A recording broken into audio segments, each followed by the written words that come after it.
శ్రీ గురుభ్యో నమః. శ్రీ మహాగణపతే నమః. 27 ఏప్రిల్ నుండి 3 మే వరకు ద్వాదశ రాశుల వారికి చంద్రమాను అనుసరించి గోచర రీత్యా ఈ వారం ఎలా ఉండబోతుంది అనేది చూద్దాం. ముఖ్యంగా ముందుగా గ్రహస్థితి చూద్దాం. గ్రహస్థితి రీత్యా మనం గమనించినట్లయితే షష్టగ్రహ కూటమిలో జరిగినటువంటి మార్పు చేర్పుల్లో రాహువు శని కలిసి మీనంలో కొనసాగుతున్నారు. వారితో పాటు శుక్రుడి యొక్క స్థితి కూడా ఎటువంటి మార్పు లేదు. ఈ యొక్క నెలలో వచ్చేటప్పటికి బుధుడి యొక్క స్థితి కూడా వచ్చేటప్పటికి మీనరాశిలోనే కొనసాగుతుంది. రవి యొక్క స్థితి వచ్చేటప్పటికి మేషంలో కొనసాగుతుంది. గురువు వృషభంలో ఉంటున్నాడు. కేతువు యొక్క స్థితి కన్యలో కొనసాగుతుంది. కుజుడు నీచత్వం పొంది తన యొక్క స్థితి కర్కాటకంలో కొనసాగుతుంది. ఇటువంటి గ్రహస్థితి రాబోతున్నటువంటి వారం రోజుల పాటు ద్వాదశ రాశుల వారికి చంద్రమాను అనుసరించి గోచర రీత్యా ఎలా ఉండబోతుంది అనేది చూద్దాం. ముందుగా మేషరాశి. కన్యారాశి వారికి వారం సానుకూలమైనటువంటి ఫలితాలు గోచరిస్తూ ఉన్నాయి. వృత్తిపరంగా వ్యాపారపరంగా సానుకూలమైనటువంటి ఫలితాలు గోచరిస్తూ ఉన్నాయి. రాశి వారికి కుజుడు అత్యంత సానుకూలమైనటువంటి ఫలితాలు స్థితిలో ఉన్నాడు. అత్యధికమైనటువంటి బిందువులతో ఉన్నాడు. కన్యారాశి వారికి అనుకూలమైనటువంటి ఫలితాలు ఇవ్వగలుగుతాడు. మానసికమైనటువంటి చింత అనేది కొంచెం ఎక్కువగా గోచరిస్తూ ఉన్నది. ముఖ్యంగా వైవాహిక జీవితంలో జాగ్రత్తలతో కూడుకొని ముందుకు వెళ్ళాల్సినటువంటి ముఖ్యమైనటువంటి సూచన. భార్యాభర్తల మధ్య ప్రేమ సంబంధితమైన వ్యవహార విషయాల్లోనూ జాగ్రత్త అనేది అవసరం. ఎవరో ఏదో చెప్పారని చెప్పేసి ఏదో ఒక మాట మాట్లాడేటువంటి స్థితిలోకి రావటం, మరి తద్వారా వచ్చేటప్పటికి చిన్న చిన్న విషయాలు పెరిగి గాలివానలాగా మారకుండా చూసుకోవలసినటువంటి ముఖ్యమైనటువంటి సూచన. ఈ రాశి వారికి సప్తమంలో సంచారం చేస్తున్నటువంటి రాహువు శని యొక్క స్థితి అంత సానుకూలమైనటువంటి ఫలితాలు ఇచ్చే విధంగా లేదు. దీని యొక్క ప్రభావ రీత్యా కొంచెం జాగ్రత్తలు అనేవి తీసుకోవాలి. ప్రయాణ సంబంధితమైన వ్యవహారాల్లోనూ జాగ్రత్త అనేది అవసరం. ఈ రాశి వారికి దూర ప్రాంత ప్రయాణ సంబంధితమైన విషయాల్లో జాగ్రత్తలు ఎక్కువగా ప్రయాణం చేసేటప్పుడు శారీరక మానసికమైనటువంటి శ్రమకి లోను కాకుండా జాగ్రత్తలు తీసుకోండి.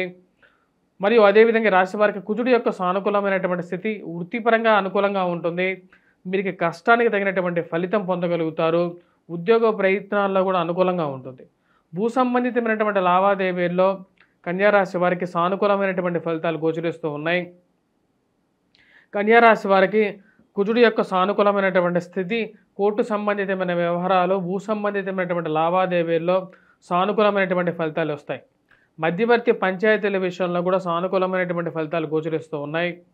కొన్ని ఎప్పటికీ ముగియవు అనుకున్నటువంటి కొన్ని సమస్యలని ఏదో విధంగా ముగించాలనుకుంటారు.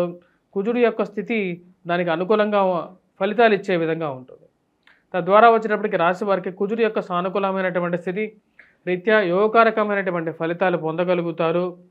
ధైర్యాన్ని ఇచ్చే విధంగా ఉంటుంది. ఉద్యోగరీత్యా పనిచేసేటువంటి ఎవరైతే ఉద్యోగస్తులకి సానుకూలమైనటువంటి ఫలితాలు పొందగలుగుతారు. ప్రమోషన్స్ ఇంక్రిమెంట్స్ విషయంలో కొంచెం అనుకూలమైనటువంటి ఫలితాలు గోచరిస్తూ ఉన్నాయి. రాశి వారికి ఖర్చు విషయంలో జాగ్రత్త అనేది అవసరం.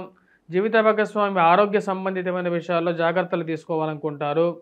సంతాన సంబంధితమైన విషయాల్లో ప్రయత్నాల్లో అనుకూలమైనటువంటి ఫలితాలు గోచరిస్తూ ఉన్నాయి. రాశి వారికి ముఖ్యంగా ఎవరైతే ఇక గురుగ్రహ సంచారం అనేది సానుకూలమైనటువంటి ఫలితాలు ఇస్తున్నది. వివాహ ప్రయత్నాల్లోనూ పునర్వివాహ ప్రయత్న సంబంధితమైన విషయాల్లోనూ గ్రహస్థితి యోగించే విధంగా ఉంది. కోర్టు వ్యవహార విషయాలకి స్వస్తి పలికి జీవితంలో ముందడుగు వేయాలనుకుంటారు. వివాహంలో ముందడుగు వెళ్ళాలి. జరిగిపోయినటువంటి వ్యవహారాలను తలుచుకుంటూ అక్కడే ఉండాల్సినటువంటి అవసరం అనేది లేదనుకుంటారు. దానికి తగిన విధంగానే మార్పు చేర్పులు చేసుకుంటారు. ఇది అనుకూలమైనటువంటి ఫలితాలు ఇవ్వగలుగుతుంది. ఈ రాశిలో ఉండేటువంటి విద్యార్థులకి సానుకూలమైనటువంటి ఫలితాలు గోచరిస్తూ ఉన్నాయి. గురువు అనుకూలమైనటువంటి స్థితి, కుజుడు అనుకూలమైనటువంటి స్థితి, ఇది యోగకారకమైనటువంటి ఫలితాలు పొందగలుగుతారు. మీరు ఇన్ని రోజులు పడినటువంటి కష్టానికి ఒక మంచి సానుకూలమైనటువంటి ఫలితాలు గోచరించే విధంగా ఉంది. అంటే అనుకూలమైనటువంటి గురువు, అనుకూలమైనటువంటి కుజుడు యోగ్యాన్ని ఇవ్వగలుగుతున్నాడు. మానసిక చింత ఏదైతే ఉందో ఆ యొక్క చింత నుంచి బయటికి రావడానికి ఎక్కువగా ప్రయత్నం చేయగలుగుతారు. దానికి తగినటువంటి నిర్ణయాలు తీసుకుందాం అనుకుంటారు. ఖర్చు విషయంలో అంత సానుకూలంగా ఉన్నప్పటికీ ఖర్చుని తగ్గించుకోవడానికి ఎక్కువగా ప్రయత్నం చేయగలుగుతారు. సప్తమంలో సంచారం చేస్తున్నటువంటి శని యొక్క స్థితి అంత సానుకూలంగా లేదు. దానివల్ల కొంచెం ప్రెజర్ అనేది ఎక్కువగా ఉంటుంది. ముఖ్యంగా వైవాహిక జీవితంలో కొన్ని జాగ్రత్తలు అనేది అవసరం. విద్యార్థి సంతాన సంబంధితమైన సంతాన విషయాల్లో సానుకూలమైనటువంటి ఫలితాలు గోచరిస్తూ ఉన్నాయి. గురువు యొక్క సానుకూలమైనటువంటి స్థితి యోగాన్ని ఇవ్వగలుగుతుంది. ముఖ్యంగా విద్యార్థులు మ్యాథమెటిక్స్లో బాగా రాణించగలుగుతారు. అనుకున్న దానికన్నా మంచి ఫలితాలు గోచరిస్తూ ఉన్నాయి ఈ రాశిలో ఉండేటువంటి వారికి. ఉద్యోగపరంగా వ్యాపారపరంగా సానుకూలంగా ఉన్నప్పటికీ వ్యాపారంలో లాభాల స్వీకరణ బాగుంటుంది. కుజుడు యొక్క అనుకూలమైనటువంటి స్థితి వీరికి యోగాన్ని ఇవ్వగలుగుతుంది. మరియు అదేవిధంగా ఇక రాబోతున్నటువంటి అక్షయ తృతీయ రోజు ఈ రాశిలో ఉండేటువంటి వారు ఎటువంటి పరిహారాలు చేసుకోవాలనేది కూడా చూద్దాం. అక్షయ తృతీయ రోజు ఈ యొక్క రాశిలో ఉన్నటువంటి వారు ముఖ్యంగా ఈ యొక్క పసుపు రంగు పూలతో మరియు అదేవిధంగా తెల్లటి రంగు పూలతో అమ్మవారిని పూజించినట్లయితే అనుకూలమైనటువంటి ఫలితాలు ఎక్కువగా గోచరిస్తూ ఉంటాయి.